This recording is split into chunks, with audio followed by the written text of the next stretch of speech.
Okay, so let's talk about the body keeps score, and you can participate in this discussion. Um, and so I think it's important to read the prologue as well in books like this. And it kind of gives you an introduction to trauma. But, I think when I like that this author started working with victims of trauma so long ago. So he also includes a lot of history with this. And, I think, the first thing that I read in the prologue is that trauma not only affects the victim, it affects whatever family system that you belong to as well. And I think that's so true. And even in the examples that they talk about in the book, so I underline this one section. Trauma, by definition, is unbearable and intolerable. Most rape victims, combat soldiers, children who have been molested become so upset when they think about what they experienced that they try to push it out of their minds, trying to act as if nothing happened because they want to move on. It takes tremendous energy to keep functioning while carrying a memory of terror and the shame of utter weakness and vulnerability. It's a good paragraph. I think that really hits the nail on the head there. Um, and then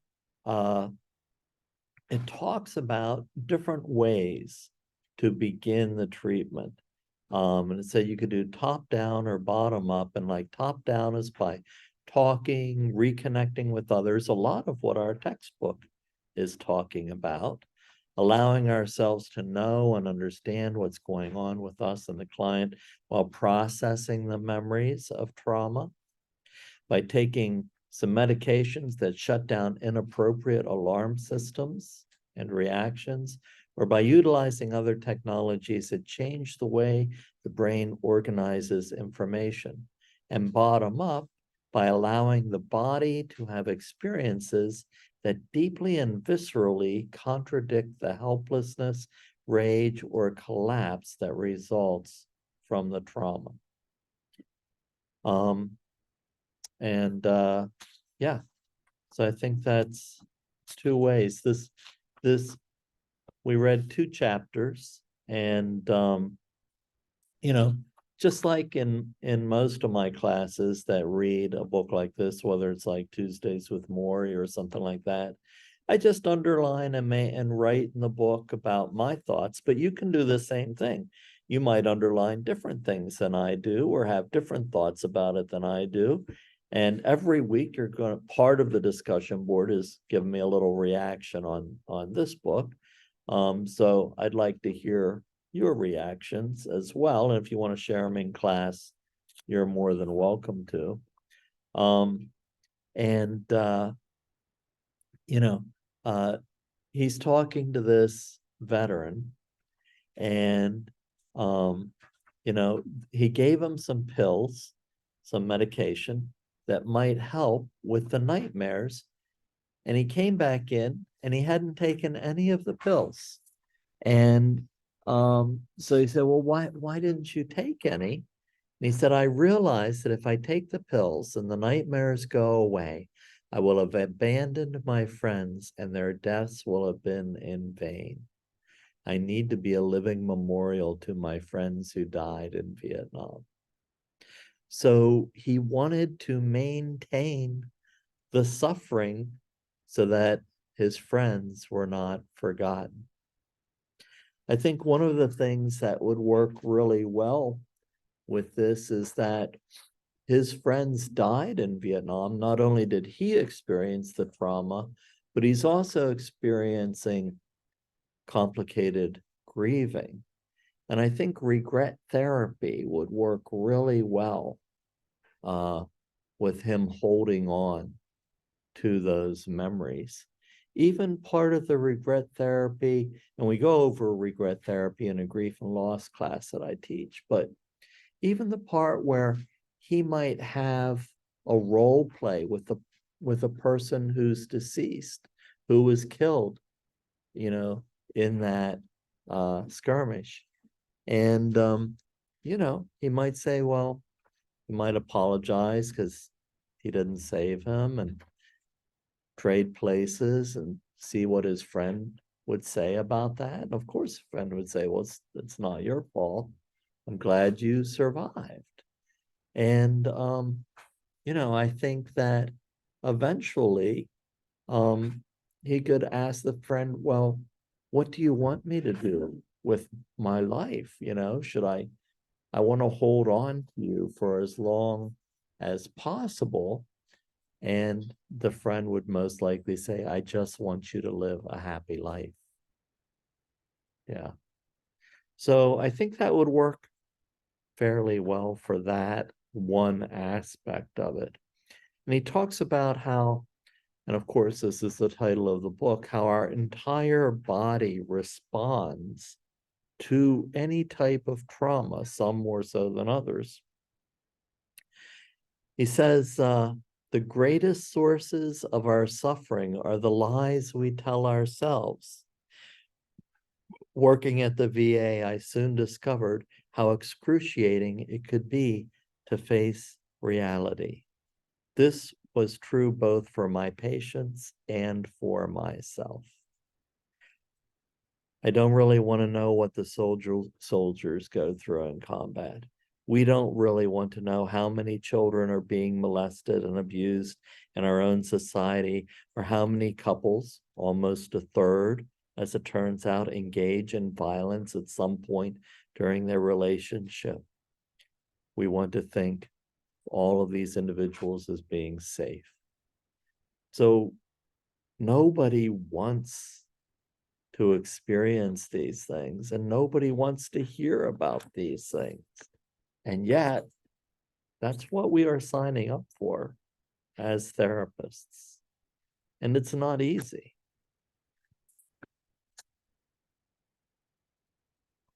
There's a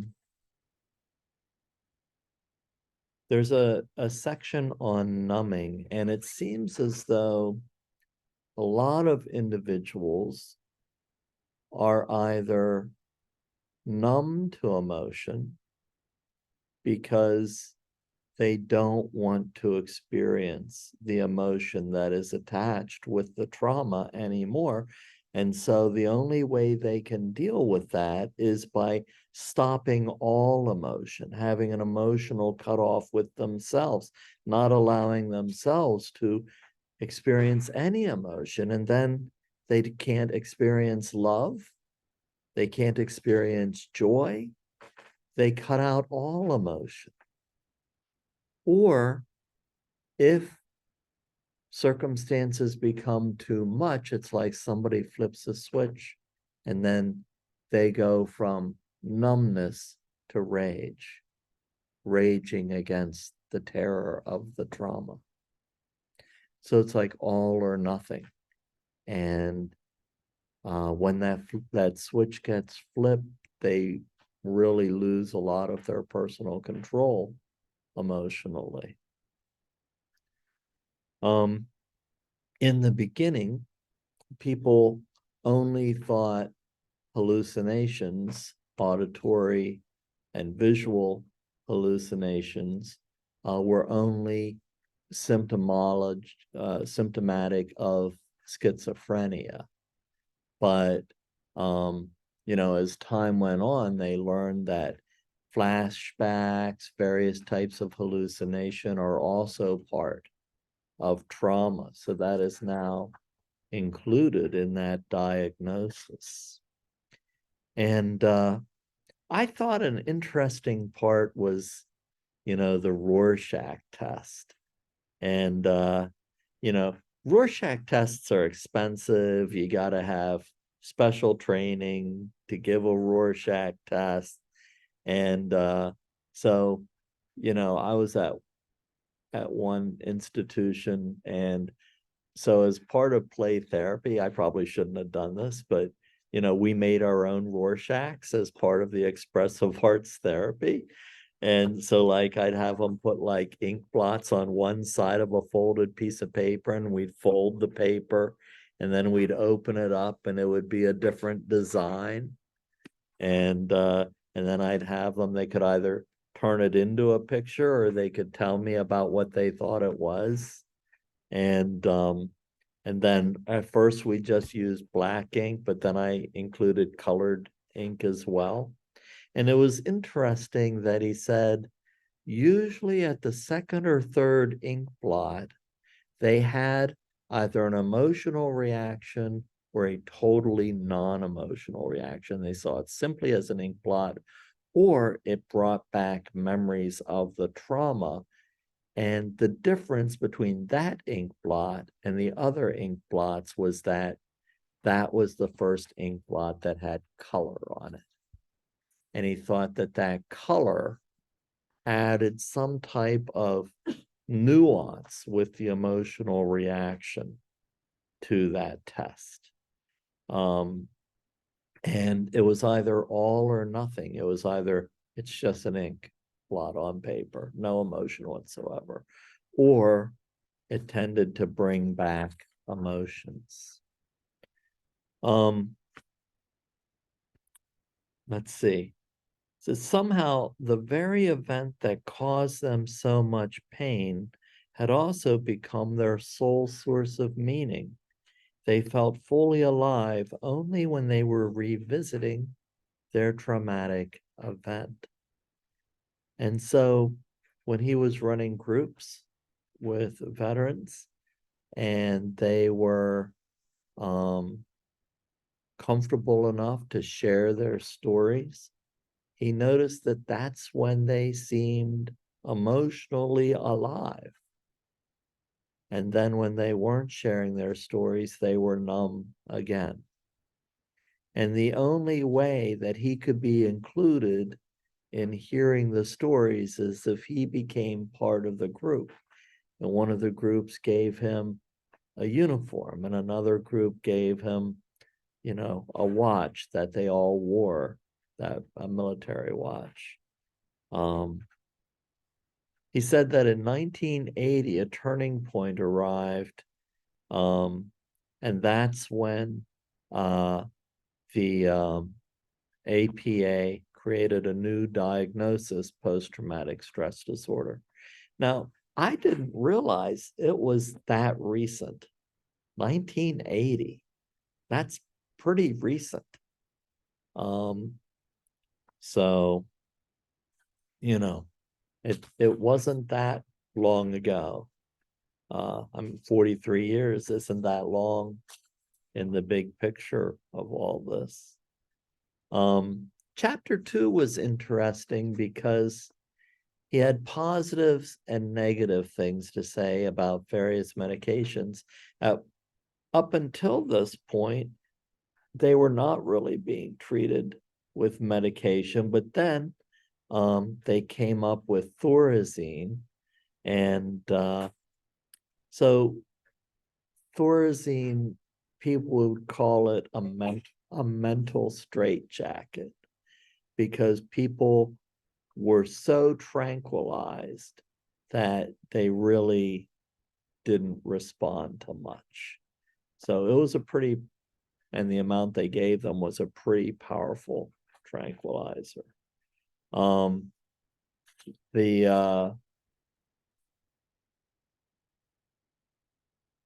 Let's see. However, many later studies have confirmed the relevance of those midnight confessions. We now know that more than half the people who seek psychiatric care have been assaulted, abandoned, neglected, or even raped as children, or have witnessed violence in their families. So half of the individuals who seek out any type of psychiatric care have experienced some trauma in their life. 50%. I like this. He said, this experience and others like it helped me to formulate this rule for my students. If you do something to a patient that you would not do to your friends or children, consider whether you are unwittingly replicating a trauma from the patient's past. I remember that when I was an elementary school teacher, I was required to go to, I forget the name of it, but it was like learning how to restrain people properly. What is it? Yeah. And so and there were all kinds of restraints, and I thought, wow, that's a little violent for an elementary kid. And I'm like, I'm never gonna do that. Um, and I only had to restrain one person, one child, and it's because they kept hitting their head against a brick wall, and I didn't want them to harm themselves until their parent or guardian arrived. But you know, yeah, I think that's a good rule. I just talk with a lot of students who are in practicum or clinical field, and they work at all types of institutions. And one of the first things they get trained in is physical restraint. I'm like, yeah, that might not be so good. But they're taught it's just a normal thing. One of his teachers taught that most human suffering is related to love and loss, and that the job of therapists is to help people acknowledge, experience, and bear the reality of life with all of its pleasures and heartbreak. The greatest sources of our suffering are the lies that we tell ourselves. Be honest with yourself about every facet of our experience, that people can never get better without knowing what they know and feeling what they feel. I think this spoke to me in a way that a lot of times people get to a place with a client that is emotionally uncomfortable for everybody, the client and the therapist. And yet, that's where we need to be. So the automatic reaction is to leave that uncomfortable emotional place and to change the subject. We got there. Now we're going to talk about something else. No, now you have to stay there until it's processed.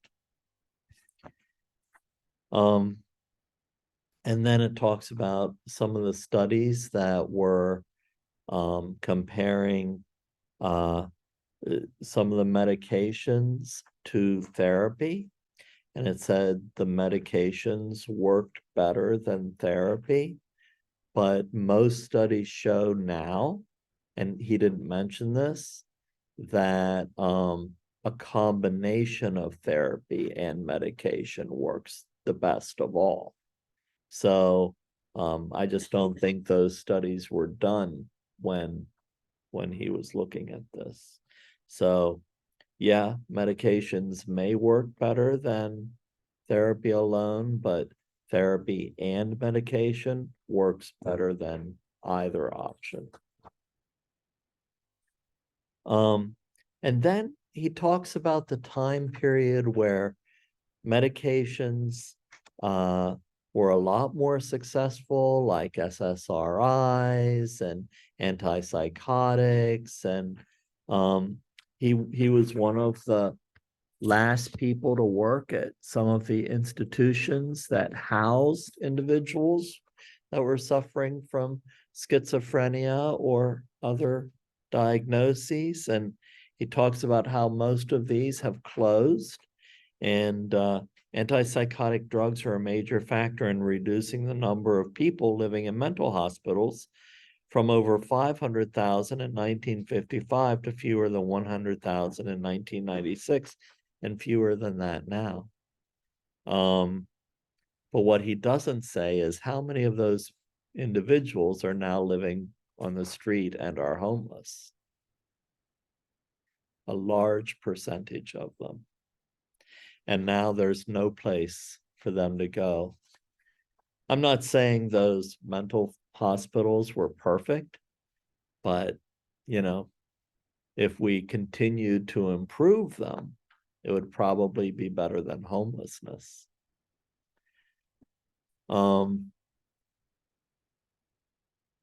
Most people think that the large number of the homeless population are addicts, and there is a large number of addicts who are homeless.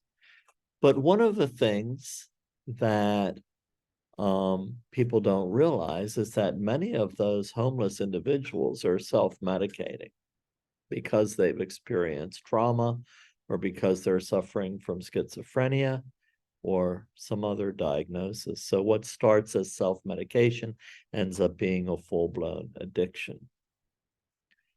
When I've talked with individuals who have an opioid addiction, I teach a class on opioid addiction, and when I talk with these individuals, sometimes I'd ask them, what is it like taking heroin?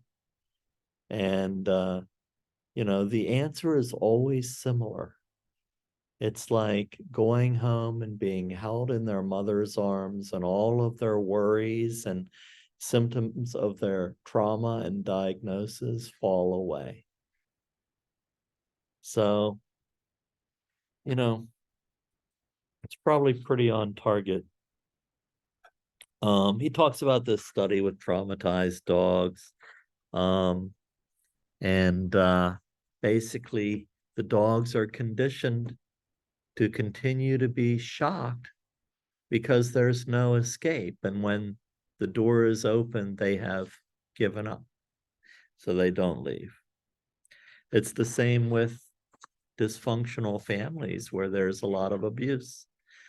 It takes individuals, I think, an average of 7 times to leave an abusive relationship. An interesting part is when he talks about addiction to trauma and wanting to recreate the feeling of a traumatic experience. And he has a few theories regarding that. Talks about Prozac, one of the first SSRIs, talks about serotonin and dopamine and a few other things. What's your response to the book? Would anybody like to talk about it?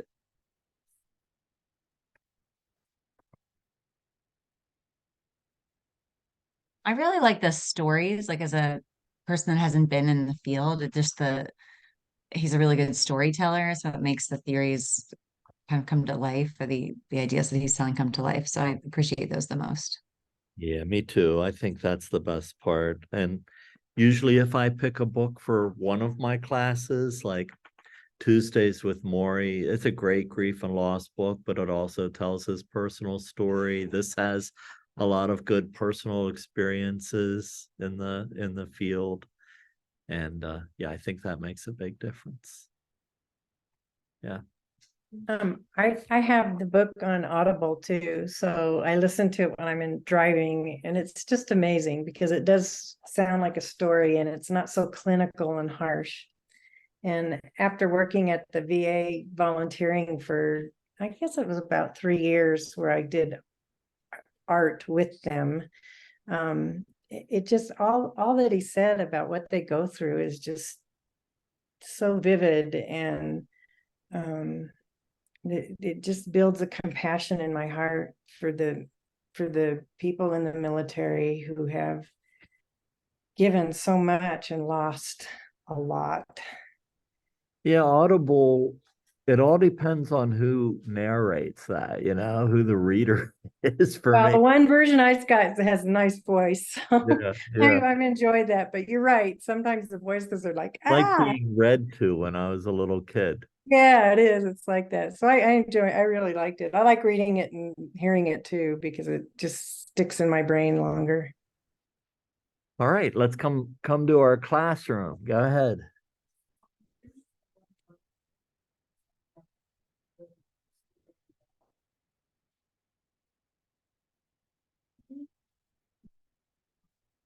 Like he trained for the military, and then he became, when he got promoted, he went into he went somewhere with his teammates, and they all got killed, and then he ended up like, killing a bunch of children. For things being in school and whatever, and I was just like, it was insane. I was just like, I can't believe that. I mean, I can't believe that somebody that was like, do something like that would do something like that. It was just like reading about it though, was just, I don't know. Yeah, that was trauma that resulted in displaced anger. Mhm.